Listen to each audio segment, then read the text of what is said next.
Hello, folks. Dustin Zarni here. Welcome to Commissioner in the Car, the new Elections Don't Need a Save edition.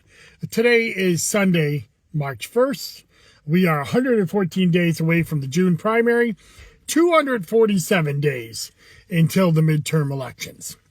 And this week's episode, I'm going to, I was going to do this last week, but I'm bringing it to you as promised this week. I'm going to dive into the Save America Act, the SAVE Act, the mega proposals, and the president's proposed or rumored executive order on elections that he talked about in his State of the Union. And I've already kind of done this. Because last year I did it when the SAVE Act passed the House last year, but didn't pass the Senate, and now it's back in a new, bigger, worse bill with the Save America Act. So I'm going to talk about it, but I'm going to talk about it in terms of what it would mean to New York elections. I'm a New York elections commissioner, Syracuse, New York, and so I really want to talk about how, if this law passed, how it would affect New York voters. And I'm also going to talk into where I don't believe the law is going to pass Congress, and I don't believe the executive order is legal, if it comes. But we'll go into that in a little bit. As always, I'd like to recap what we did at the Board of Elections this last week. AVR, automatic voter registration, is starting in New York. We've had a couple hicks and little, pauses and restarts and pauses and restarts. Onondaga County has gotten, several days worth of AVR. And so far, it does look like it's about double the normal registrations that we normally would get from the Department of Motor Vehicles. Department of Motor Vehicles is the only one doing automatic voter registration at this time.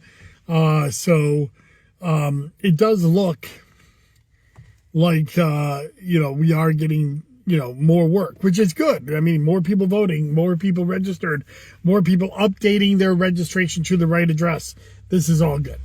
It means more work for us, but we've been preparing for that. The only problem that we've had is that there's been some stops and starts, and that's normal when it comes to a new system in New York. We're waiting to see, we've been working with the state board. It's not just us, it's obviously statewide. The state board's working on this and with the DMV, and we expect it to really hit full blown on Monday. Last Monday we got the weeks before registration. We should probably get it this week and then start seeing daily downloads. So I'm really looking, I'm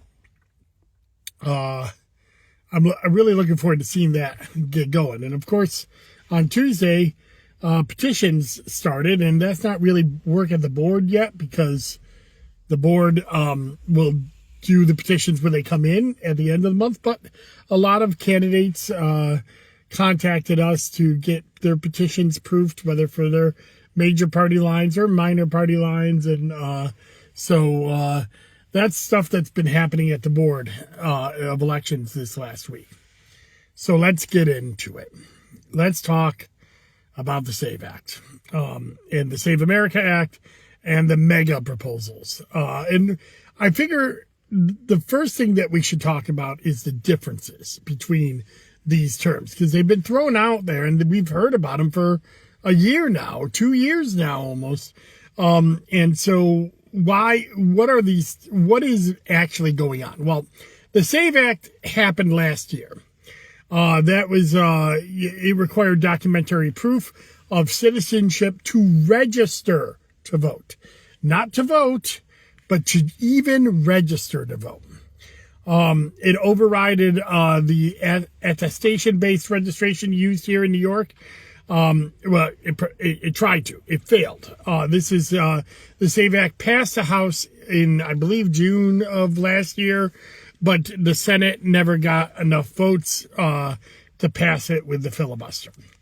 And it also required database matching, not currently structured in New York systems, things like DMV, SSA, HAVA checks, all of that. Although we do that. So, we already do this matching, and we'll get into that in a little bit. But I wanted to talk about what that was. So that was the SAVE Act. The Save America Act that just recently passed the House, and the president and many senators are trying to override the filibuster to pass it in the Senate, goes beyond that. So the SAVE Act that couldn't get the votes in the Senate last year, the Save America Act that is passed the House by a razor-thin margin, it's trying to get the Senate votes, which it probably doesn't. But it went beyond just the registration. It added it expanded voter roll challenges, so more people could challenge people on the voter rolls, and it would, and it would also open the door to mass challenges. It also put in a ID component for the polls as well as the registration. So there is that as well in there.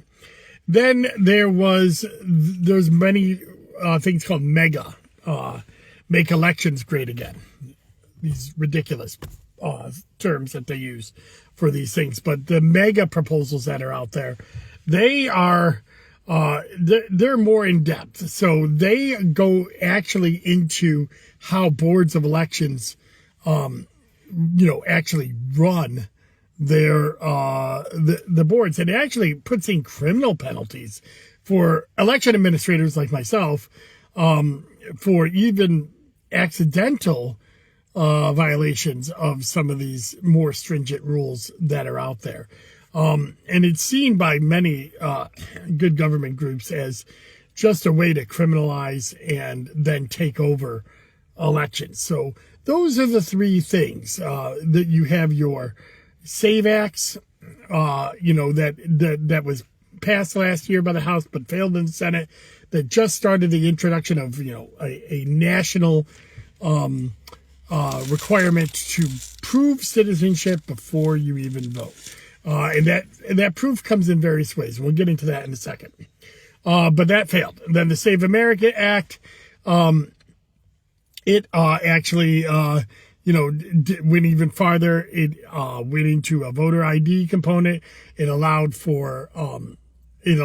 for voter rolls to be challenged. I believe it mandates that the private information that courts have prevented the federal government from getting, your personal identification, it was required of it as well. And it made it easier to throw people off the rolls. Citizens, even if they are citizens, it makes it easier for people to throw those people off the roll. And then the mega-style proposals that were more about criminalizing election administration behavior. So those are, so the key is that the SAVE Act that was passed last year was just a registration barrier.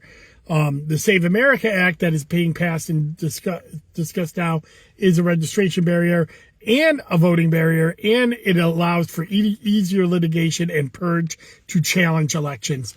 And then the mega type proposals, which is more about enforcement and criminalization of election administrators' work. So that's the difference. If you hear these three terms out there, that's the difference. For most of what I'm going to talk about today, though, I'm going to talk about the Save America Act, because that is the thing that is, actually before the Congress at this point. There is a proposed or talk of an executive order, and I'll get into that a little later on in the segment of the show about whether that's constitutional or not. It's not, but we'll talk about that when we get to that later in the show here. But let's talk about the Save America Act and what it's going to do to New York in particular, if somehow they find a way to either override the filibuster or go around the filibuster in the Senate. Now, I want to make sure I'm very clear about this. I don't believe it will pass the Senate. I believe it will meet the same fate that it met last year. There are 50 senators, all Republican, who say they are for the Save America Act. But in the Senate, to pass any legislation that is not a strict budget-based, money spending or taxing legislation, you have to get by the filibuster, which requires 60 votes. And recently, there was talk that they were going to do a standing filibuster, which would mean that Democrats would actually have to debate it. But Senator Thune, the head of the Republicans of the Senate, has already ruled that out because he does not believe his caucus, and to get too in the weeds here, that they would have 50 votes in the caucus not pass amendments to the bill that is the Save America Act. They don't want to change it at all. And so because Democrats would then, in a standing filibuster, be able to offer amendments and thus change a lot of these things that Democrats believe are just horrible, and that Republicans, for some reason, are just, they're just gung-ho to get passed. So there's no negotiation happening on this. It does seem that it's dead in Congress. And I wanted to make sure I put that out there so people aren't panicking. That doesn't mean we shouldn't know what's going to happen if it did pass, because knowledge is power, and we have to know why Democrats are so much against this, but also how it would hurt us in New York, and not just Democratic votes, but every vote across all demographics here in New York. So what will it do? For one, New York already checks its citizenship of voters. We do it indirectly. All voters have to be, under New York law, DMV, automatic voter registration, verifies citizenship in an attestation under perjury and penalty. That means that every voter has to actually check a box, and this is on whether it's a paper form, a DMV form, an online voter form. No matter what, they have to check a box saying they are a citizen. And it's pretty prominent in there, too. So there's no real way to have that be an accident. Doesn't mean the accidents don't happen. People fill out forms wrong all the time. But if they don't actually attest to this under penalty of perjury, then we won't process their forms. The Help America Vote Act also requires ID verification through DMV or Social Security as we register. So a new registration has to be matched against the DMV, either their driver's license number or their Social Security. Now, you cannot get a Social Security number unless you're a citizen of the United States. And while you can get a driver's license, if you're a non-citizen, there is marks on the DMV that tell us whether this is a citizen or not as we verify. So these are things that we already check for citizenship through our processes that we already have. So non-citizens are already legally barred from registering to vote. The federal documentary mandate is a new qualification. So, we already accept these sworn affirmations consistent with the National Voter Registration Act forms. SAVE would force New York to reject federally compliant registrations. And we would need to take in forms, and it's in person, by the way. It's not allowed, these forms aren't allowed to be emailed or sent in. To register to vote, you would have to show up in person to the voter registration office and provide this proof of citizenship. And what is a proof of citizenship? It's either a birth certificate or a passport. And that would mean that we would need to retrain all our staff, of course. We'd have to redesign all our forms. We'd have to rebuild our entire voter registration system from the ground up to be able to accept and proof these forms. And we would have to create document storage bins. Now, you may think that that's no big deal. Get that done. But we are in March. Today is March 1st. We are 8 months away from the general election. This bill comes with no funding whatsoever. And so we are asking boards to spend millions of dollars. It would cost us so much money in Onondaga County to be compliant and to try to get that done between now and really way before November. We'd have to get that done before the June primary, because the June primary is a federal primary. Maybe. It depends on what areas we are in New York. So there's no time to actually comply with this law if it were to go into effect. And it does say it goes into effect immediately. So that's another hallmark of really bad legislation, is that instead of taking time to phase in things so people can properly adjust to it, they make it they make it immediate, that you have to immediately adopt this, and that is a big problem. So this is just Washington telling Albany and all of our 62 counties to rebuild our system on our own dime with no time to actually get it done. It's just incredibly reckless, and it's also not constitutional.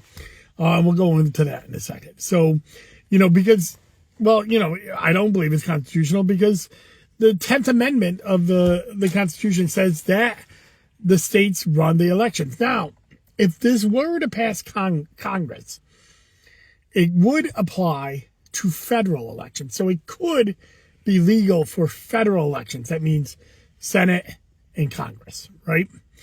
But all the other offices on the ballot would have to fall under New York law. So we would have a bifurcated system where you have some people be eligible to cast votes for some people, and some people be eligible to cast votes for the federals. It would mean separate ballots. It would mean confusion at the polling places. Something that I don't think we could get done in 3 years, let alone 3 months. To be ready for the June primary. So it is a fundamentally complex and overly complex bit of regulation. And it's also, so complex for trying to solve a problem that does not exist. Voter fraud happens. I'm not going to say it doesn't ever happen, but it never happens at the rates that is being alleged by the president and his election denier comrades.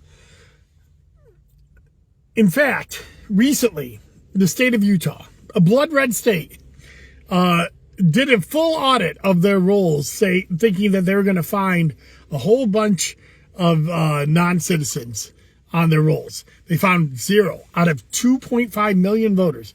They found 0 cases of registered voters that were not citizens of the United States. Georgia has done a full audit of their rolls, and I think they found something like 7 non-citizens that were registered to vote, and we don't even know whether they voted or not. We just know they were registered. Maybe they accidentally registered. They hit the form when they shouldn't have. But they were registered. It was 7. They were prosecuted or turned over for prosecution. I don't know the exact outcome of the cases, but 7 out of 7 million voters. North Carolina did the same thing. It was, less than 10 out of the millions upon millions of voters. So in the cases that we have found, and by the way, Arizona already has a bifurcated citizenship test, and it has not, found, it has not found that there is this rash of non-citizens, attempting to register to vote. So this is a problem that does not need to be solved. It does not need to be saved because there are not a rash of non-citizens that are registering to vote and voting in elections and changing the outcome of these elections. It's just not happening. No independent audit has found that this is happening in anything other than a hyper small instances of cases. So it's really important to understand that all of this work that they want us to do is to solve a problem that just doesn't exist. And not in the way that they say it does. And all it would do is actually keep citizens from registering to vote and casting their votes. So how is it going to do that? Well, I'm sorry, I lost my place here. Oh, there I am. Okay, sorry. I have a little notes because I wanted to make sure I got to everything here. So, who would lack this documentary proof to be able to register to vote, to be able to change their registration? Well, it's a higher import on like New York City voters who don't have passports. A lot of New York City voters don't have driver's license. They don't have passports. They commute using the train. And unlike many other, many people who, use these highfalutin, ideas that you need an ID to buy shampoo, that's not necessarily true. You can get through life with non-driver's license and non-driver IDs. And a lot of people do. Why? Because it's expensive to do that. And by the way, the New York driver's license, they don't say whether you're a citizen or not on it. So that is not acceptable proof for the Save America Act. You would have to go to a passport or a birth certificate. And these are things that are very hard to obtain and costly. Whether it's even $20 is a lot of money to some people. And it's a lot of money to be able to do something that they shouldn't have to do. That's the birth certificate, let alone a passport, and the time to get all of that as well. So that is part of it. Seniors born in the South without accessible birth records. So if they're born out of state, but they moved into New York, they may not have accessible birth records that they can use. Naturalized citizens, people who have done the right thing. They've been naturalized, but they don't have their paperwork, or it's not readily available. They'd have to go find it or order it. That could take time. Married women with name changes. This comes up a lot, and it is true. The Save America Act would hurt married women with name changes because their birth certificates wouldn't have their married name. It would have their maiden name on there, and so thus that would not be proof of citizenship under the Save America Act. They would have to go get a passport and spend even more money and time to be able to prove they are who they are, because marriage licenses are not acceptable proof of citizenship under the Save American Act, because non-citizens can marry citizens. It happens all the time. There's language access issues. People who didn't have, English is not an official language of the United States. So people with language issues, not just Spanish, but any language barrier, would have problems getting the documents that they need in a quick time to be able to vote when they decided that they wanted to register to vote. New York also provides multilingual ballots and registration. This could be affected by the Save America Act. And these documentary proof requirements introduce English language federal paperwork barriers. So the Save America Act makes English the only acceptable proof, English language the only acceptable proof on these documents. And thus, millions of citizens that have these English language barriers would also be barred from voting. And again, the administrative reality for the county boards is just huge, right? I mean, we would have to be able to authenticate birth certificates and passports. We would have to store sensitive citizenship documents. We would have to handle mismatch adjudication, stuff that we don't do now. In New York, some other, places have their elections run by their county clerks, who also does passports, who also does DMV, who also does, some of these other things. In New York, we have bipartisan boards of elections that are, both parties are there, unlike these county clerks, which are elected county clerks by one party or another. And we do not do this work. We don't do passports. We don't do DMV. We only focus on elections. And introducing this in New York would mean a retraining of all of our staff, but also we'd have to get that information. We'd have to be able to prove it, and we'd have to do it in a bipartisan manner as required by the New York Constitution. And that would be a massive, massive lift for us. In the county boards, we run elections. We don't run passport offices. This is what we do. We do it well, by the way. I just think it's so, again, the problem it's trying to solve is so small, so non-existent in terms of actually changing election results, that all they're trying to do is actually suppress the votes of citizens that they don't care whether they were able to vote or not. It also, has a massive effect on mail voting, right? Because in New York, you have to actually be able to register to vote before you can even do an application for a mail vote. So if your registration is slowed down, and let's say you're trying to update your registration and update your address right before the election, we would have a slowdown in that, and then a slowdown in mailing it out to you, and that would slow down the mail. But and in New York in 2023, adjudicated by New York courts, we have permanent, accessible early mail ballots.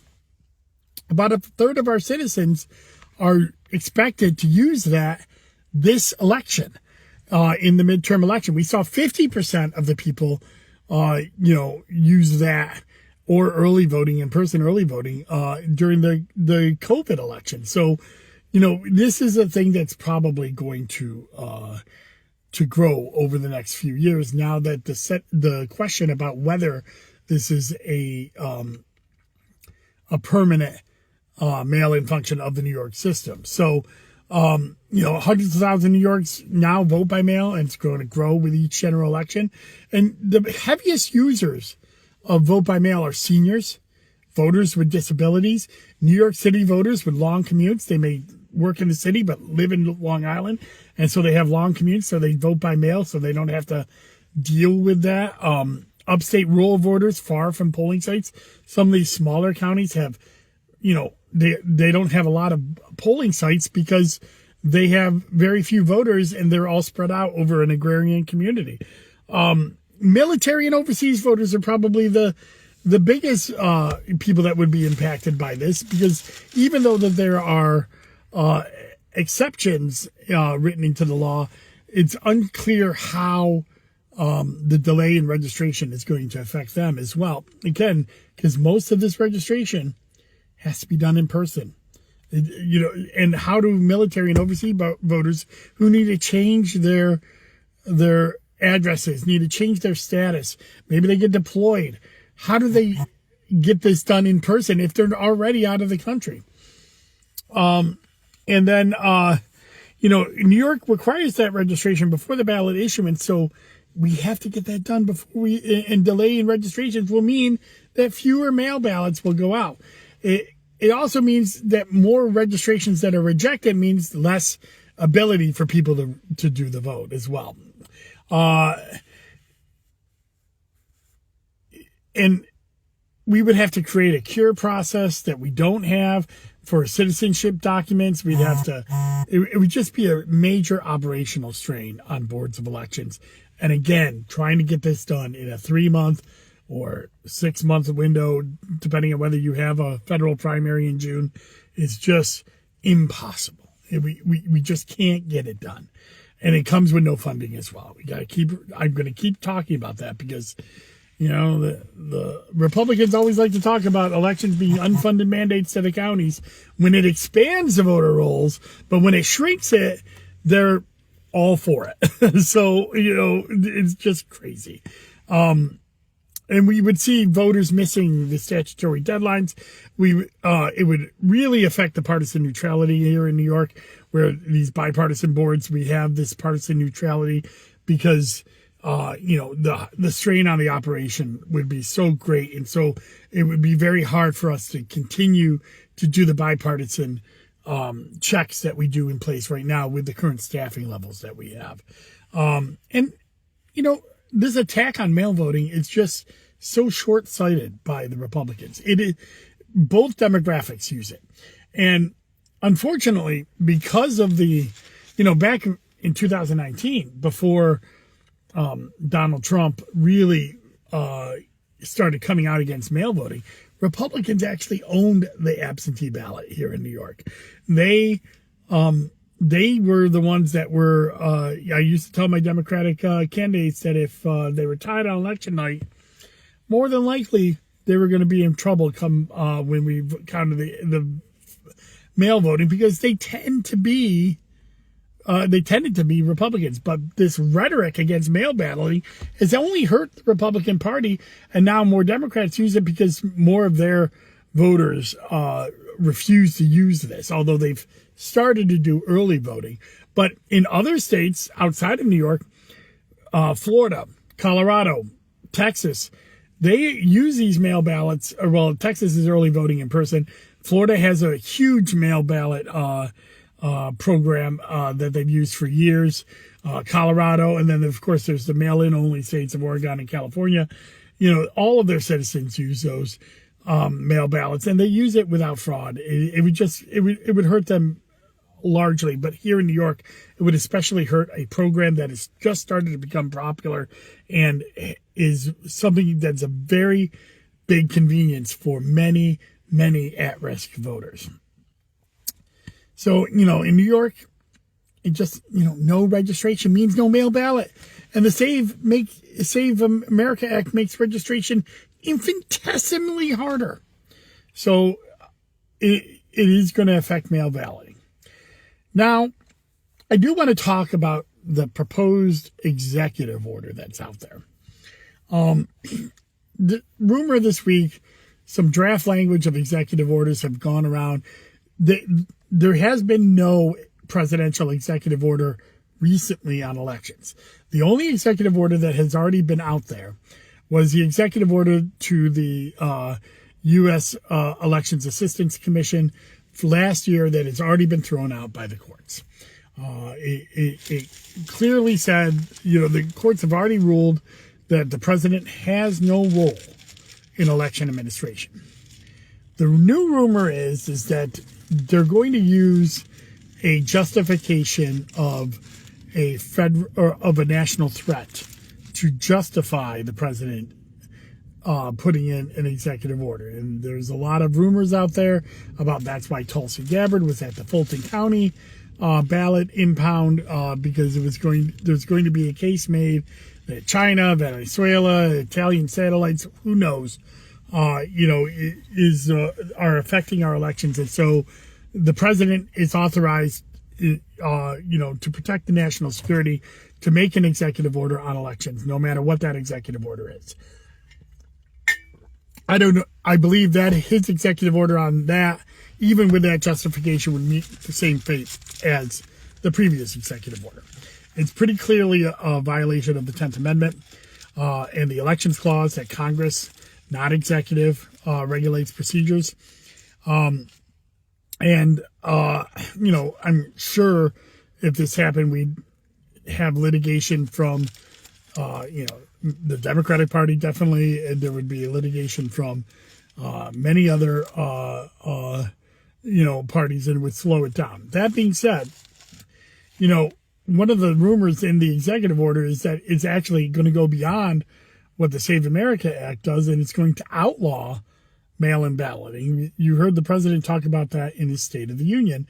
He said he doesn't want mail-in balloting at all, only in person, and no early voting, only in person on election day, literally dialing back election administration by 30, 40 years. It would be a massive overreach, and it would never be justified. There is no proof, there is no justification, and even if he felt that some foreign interference was out there, the remedies that he's putting out there has nothing to do with foreign interference. If he really felt like foreign interference was a problem in elections, he shouldn't have defunded CISA, which was preventing foreign interference in elections, as a part of his Doge incoming in 2024. So, if he was really worried about federal elections or federal or national interference, third party interference in our elections, he shouldn't have, basically, cut off the funding for the one agency that was actually preventing that from happening. So they're using this as an excuse to be able to enact laws that they believe will help them in a partisan way for the midterms. Again, I don't believe they'll be successful, but there's enough chatter, there's enough push out there that we have to be vigilant about what this would mean, because the Republicans are out there saying, "Oh, this is just voter ID." It's not voter ID. It's way beyond that, and it's really a voter registration barrier system, and also stripping away voting methods that many people use already and use without any real evidence of fraud. So these are not voter ID laws.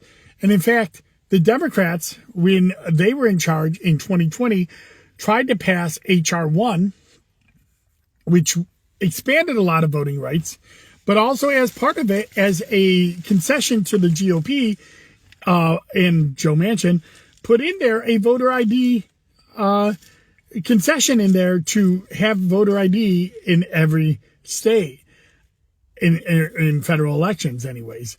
And the Republicans rejected that. So this is not about voter ID. They don't care about voter ID. They care about making it harder for people to register to vote, because the voter ID is a misnomer. They know that non-citizens, and there is no in-person, impersonation, and that there are no non-citizens actually registering to vote.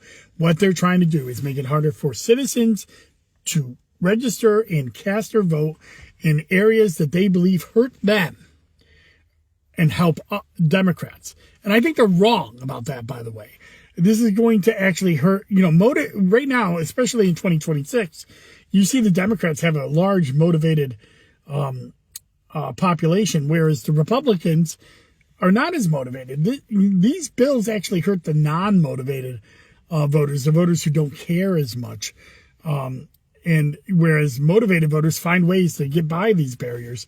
We've even seen that with voter ID laws in some of these other states. And that's why I'm not going to even debate the whole voter ID thing, because this isn't about voter ID. This is about voter registration. It's about putting up onerous barriers to regular citizens to keep them from even registering to vote. And then they also are trying to take away some of the voting options that many of us use, mail-in and early voting as well. So what can be done about this?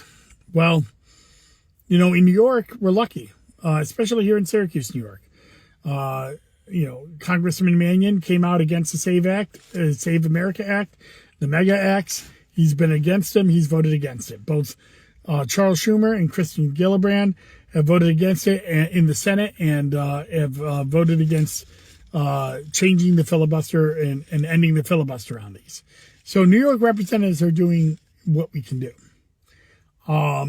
It is going to be, up to the courts if a executive order comes through.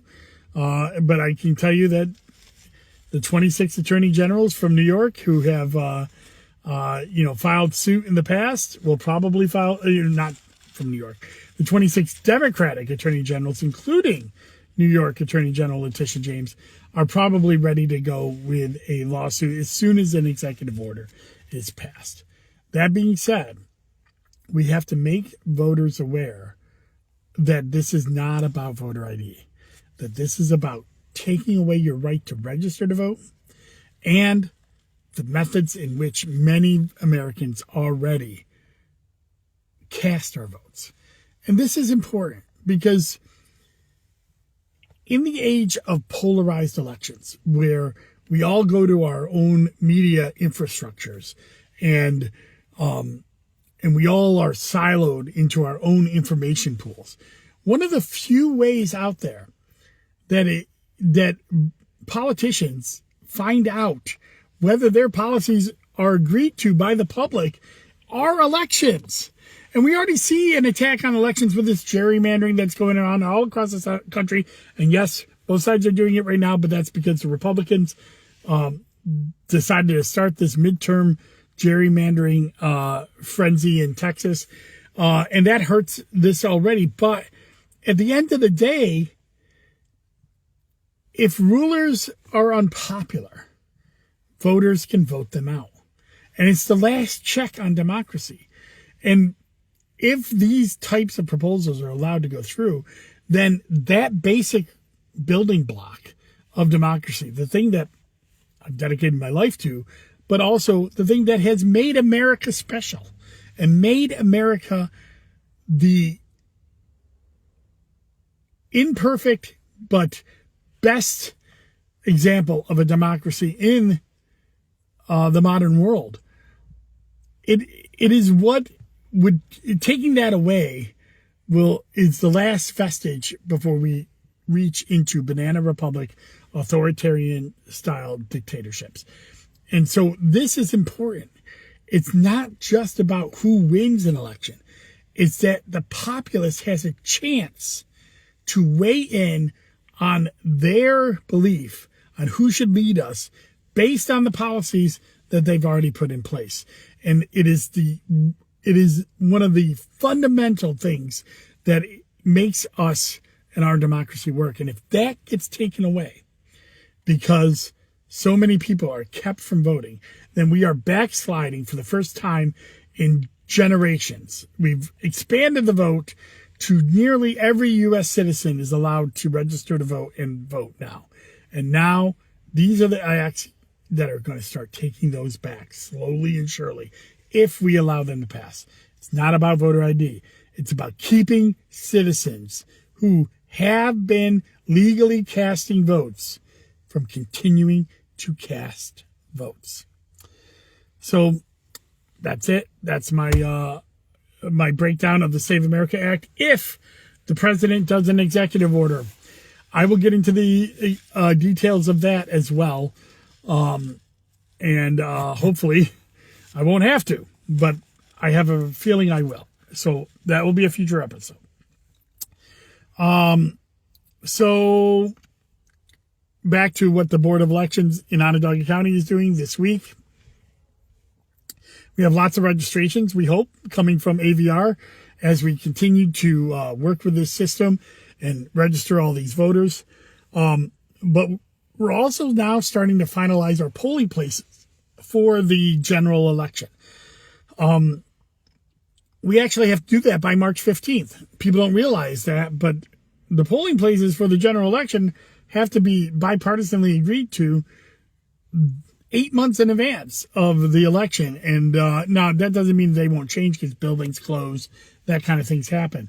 But we have to designate so we can give voters their information when we mail out our mail check cards later in April and May. So that work is underway. We're hoping to finalize, maybe have a vote by the end of this week, if not by the end of next week, and finalize our polling places.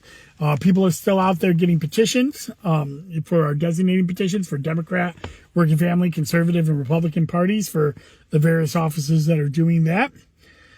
So that's what's going on next week. My weekly wonk last week was I did the town of Salina, home of the Salina sweep. That town turned blue in a very hard way in 2025.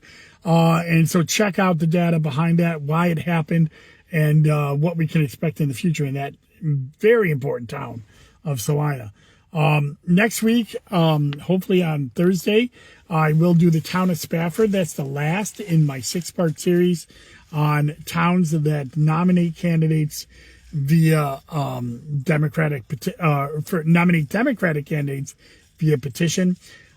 After that series, I'm going to go to the New York State offices. So I'm going to do New York, the congressional districts, the Supreme Courts. New York Supreme Court, for those of you who don't know, is an elected position, and state Senate and state assembly seats. We just got our enrollment data from New York State Board of Elections here at the end of February. So I'll be using that to compile that data on those elections. That'll probably be like an 8 or 10 part series.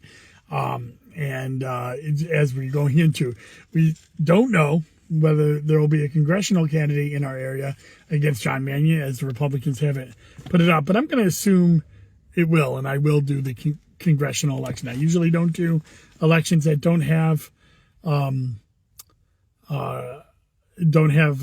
participants in both sides, because there's only 52 weeks in a year and a lot of stuff is going on. But I will do the congressional one.